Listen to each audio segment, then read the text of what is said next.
বিশেষ করে ৬৯-এর গণঅভ্যুত্থানের পর থেকে শ্রমিক শ্রেণী অসাধারণ গুরুত্বপূর্ণ ভূমিকা পালন করে এসেছেন রাষ্ট্র রাজনীতিতে।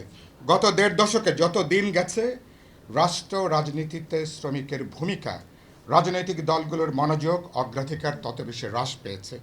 আমার বিত্তবানদের ভোটের যে মূল্য, আমার একজন শ্রমিকের ভোটের একই মূল্য।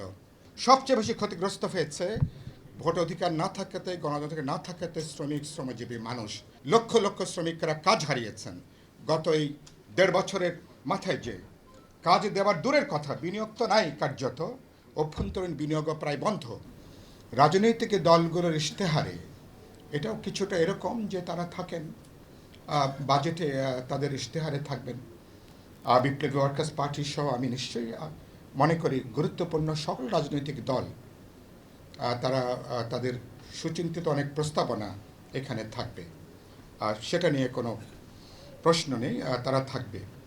প্রশ্ন হচ্ছে যে শ্রমিক, শ্রমজীবী মানুষ এখন এটা একটা প্রান্তিক বিষয় পর্যবেসিত হয়েছে।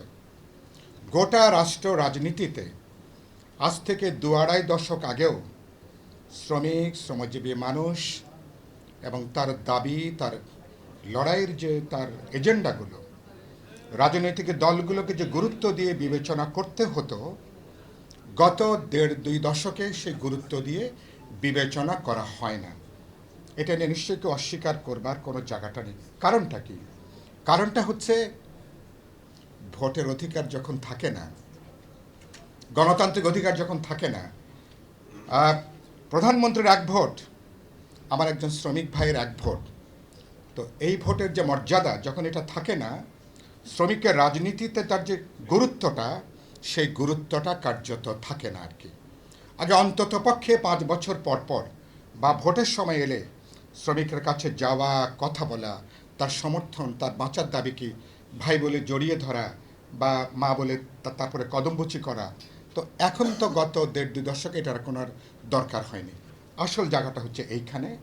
ফলে ওনারা বহু বছর, বিশেষ করে ৬৯-এর গণঅভ্যুত্থানের পর থেকে শ্রমিক শ্রেণী অসাধারণ গুরুত্বপূর্ণ ভূমিকা পালন করে এসেছেন রাষ্ট্র রাজনীতিতে।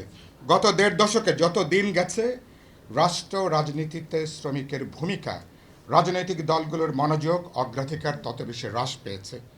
নির্বাচন বা ভোট কেন্দ্রিক রাজনীতিতে আগের মতন ভূমিকাটা নাই।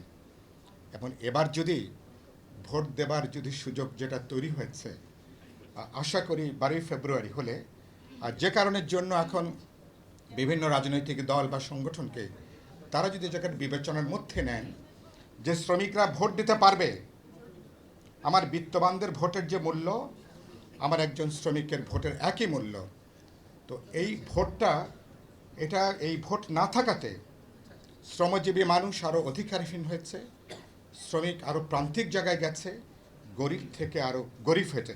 সবচেয়ে বেশি ক্ষতিগ্রস্ত হয়েছে ভোট অধিকার না থাকাতে, গণঅধিকার না থাকাতে শ্রমিক, শ্রমজীবী মানুষ। এই সত্যটাকে আগে আমরা বিবেচনার মধ্যে আমরা নেই। ফলে তার অধিকারের জায়গাটা, এই জায়গাটাকে আমরা একটু এটাকে বিবেচনার মধ্যে আমরা রাখি। 2 হচ্ছে আমাদের এখানে একটা শ্রম সংস্কার কমিশন হয়েছে। আমাদের এই যে ভাই এখানে উত্থাপন করলেন, তারা অনেক দিন ধরে কাজ করেছেন, অনেকগুলো বিষয় তারা সামনে নিয়ে এসছেন, তারা অসাধারণ কাজ করেছেন। অন্তর্বর্তী সরকারকেও তারা দিয়েছেন। কিন্তু আমরা জাতীয় ঐক্যমত্য কমিশনে যে 5টা বিষয় নিয়ে আলোচনা করেছি, সেখানে শ্রমখাত অগ্রাধিকারের বিবেচনার মধ্যে সেখানে আসেনি। 7.5 কোটি মানুষ যারা শ্রম বা শ্রমের সাথে যারা প্রত্যক্ষভাবে যুক্ত, জাতীয় অগ্রাধিকারের পর্যায়ে সেখানে আসেনি। এটা নিয়ে কোনো দেন দরবার, কোনো কথা বলা, কোনো উদ্যোগ নেওয়া, তাহলে এটা তাহলে দেশের প্রায় অর্ধেক মানুষ যার সঙ্গে যুক্ত, সেটা আপনার কোনো জাতীয় অগ্রাধিকারের ভেতরেই নাই। তো অন্তর্বর্তী সরকারের অভ্যুত্থানের মধ্য দিয়ে যে সরকারকে আমরা দায়িত্ব দিলাম, ক্ষমতা বসালাম, এরকম আরও অনেকগুলো গুরুত্বপূর্ণ, নারী থেকে শুরু করে নারী কমিশন, অনেকগুলো কমিশন, এগুলো বাস্তবে তেমন কোনো আলোর মুখ দেখেনি। বরং একই রকম গত 1.5 বছর একই জিনিস, শ্রমিক নানা অংশীজন কথা বলেছেন, আলোচনা করেছেন, আর তাদের দাবি দেওয়া কিছু কিছু পূরণ হয়েছে। সবচেয়ে বেশি নির্যাতিত, নিপীড়িত হয়েছেন শ্রমিক, শ্রমজীবী মানুষ। লক্ষ লক্ষ শ্রমিকরা কাজ হারিয়েছেন গত এই 1.5 বছরের মাথায় যে কাজ দেওয়ার দূরের কথা, বিনিয়োগ তো নাই কার্যত, অভ্যন্তরীণ বিনিয়োগও প্রায় বন্ধ। তাহলে আপনার বিনিয়োগের যে প্রশ্ন, বাইরের বিনিয়োগ তো কোনো প্রশ্নই ওঠেনি। অনেক চিৎকার আওয়াজ হয়েছে, কিন্তু বাস্তবে কাজের কাজ তেমন কিছু হয়নি। যাদের কাজ ছিল কাজ হারিয়েছেন, নতুন কোনো কর্মসংস্থানের কোনো উদ্যোগ পর্যন্ত নাই, এবং এটা সরকারের অগ্রাধিকারের ভেতরও আমরা দেখিনি। খুব দুর্দিনে শ্রমিকদের একটু সাশ্রয় করা, মহার্ঘ ভাতা থেকে শুরু করে এই দুর্মূল্যের বাজারে কিভাবে বাঁচতে পারে, জাতীয় ন্যূনতম মজুরি কমিশন দূরের কথা, সাধারণভাবে অস্তিত্ব টিকে রাখবার জন্য রাজনৈতিক বিশেষ করে শ্রমিক সংগঠনগুলো যে দাবি দেওয়া, সরকার এটাকে আমলের মধ্যেই তারা এটাকে নেয়নি। শ্রমিকের ন্যায্য দাবিকে, অধিকারকে তারা ষড়যন্ত্র মনে করে। আরে বাবা, আপনার শ্রমিকের দাবি, তো সেই দাবি যখন রাস্তায় নামে বলে কি কারখানার বিরুদ্ধে ষড়যন্ত্র চলছে। মানে একটা ষড়যন্ত্র তত্ত্ব, যে শ্রমিক যে কারখানা তাকে টিকিয়ে রাখে, তাকে তাকে বাঁচিয়ে রাখে, মজুরি দেয়, সচেতন শ্রমিক কখনো কারখানার বিরুদ্ধে তখনও তিনি কাজ করতে পারেন না। অথচ এখানে দেখি মালিক এবং সরকাররা মিলে সেখানে কিন্তু একাকার। এবং এই জায়গা থেকে আমি দেখছি যে বরঞ্চ এই সময়কালে শ্রমিকদের উপর নির্যাতন হয়েছে, নিপীড়ন হয়েছে, গুলি পর্যন্ত হয়েছে, শ্রমিকরা মারা পর্যন্ত গেছেন এই সময়কালে আর কি। তো এগুলো একটু বিবেচনার মধ্যে রেখে যখন আমরা এখন এখানে আলোচনা করছি, যখন ইশতেহারে যুক্ত করব, এই প্রেক্ষিতটা একটু বিবেচনার মধ্যে থাকলে আমাদের জন্য ভালো। যেটা বলে কথাটা আমি শেষ করব, শ্রমিকের দাবি, তার অধিকার, এটা কোনো দয়া দাক্ষিণ্যের কোনো প্রশ্ন না, এটা আপনার কোনো কৃপা না, এটা এটা আপনার কোনো দয়া না, এটা তার ন্যায্য হকের প্রশ্ন, তার ন্যায্য অধিকারের তার এখানে প্রশ্ন। তিনি শ্রমশক্তি তিনি বিক্রি করছেন, তিনি আপনার, কিন্তু বাস্তবে তাকে আপনি শ্রম দাসত্বের জীবনের দিকে তাকে আপনি ঠেলে দিয়েছেন।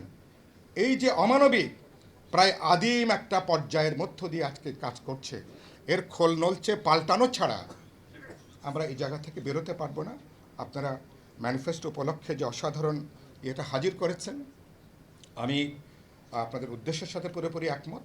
নিশ্চয়ই বিপ্লবী ওয়ার্কার্স পার্টি আমাদের যেটুকু শক্তি, সামর্থ্য, ক্ষমতা, আমাদের যেটুকু কাজ, এটাকে আমরা অবশ্যই অগ্রাধিকারের মধ্যে রাখবো।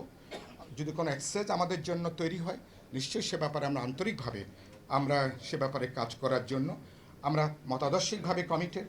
রাজনৈতিক দিক থেকে আমরা আমাদের কমিটমেন্ট রয়েছে, কিন্তু বাস্তবে আমরা সে ব্যাপারে আমরা উদ্যোগ নেব।